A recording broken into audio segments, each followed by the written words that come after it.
serikali inaenda kuchukua hatua mahususi 5 kwa lengo hasa la kuchochea ajira kwa vijana wetu, na hususan vijana ambao wanamaliza vyuo vikuu na vyuo vya ufundi. Kuna changamoto duniani na hususan kwenye nchi za Afrika kwa kitu kinaitwa graduate unemployment, ukosefu wa ajira kwa vijana wanaomaliza vyuo vikuu. Hili ni eneo ambalo linaisumbua Afrika ikiwemo Tanzania, na hatuwezi kufunga vyuo.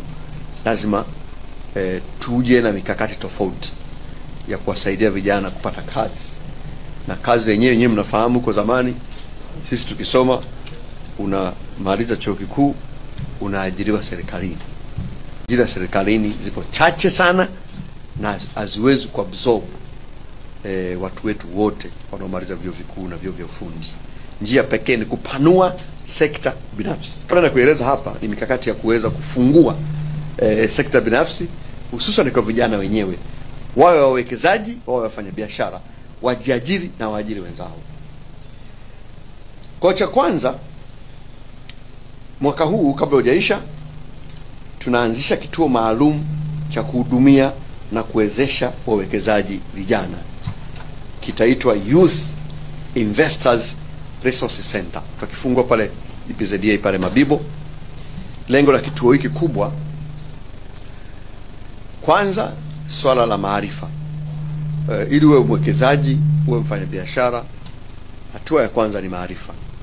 Upewe maarifa, ujuzi wa kuwekeza, wa kufanya biashara. Mitaji inapatikana wapi? Kupata mitaji unafanya nini? Unakopaje? Vitu gani vya kuzingatia? Kwa kituo hiki kitakuwa ni muhimu specifically kwa vijana wetu wanaomaliza vyuo vikuu, maliza vyuo vya ufundi na wengine, waende pale wafundishwe vizuri na wataalamu wetu wa serikali na wa sekta binafsi wenye uzoefu.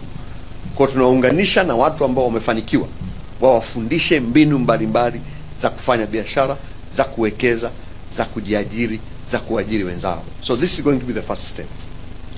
Lakini ya pili, tunaanzisha program maalum ya kuwezesha wawekezaji vijana kubuni na kuanzisha uwekezaji wa viwanda nchini.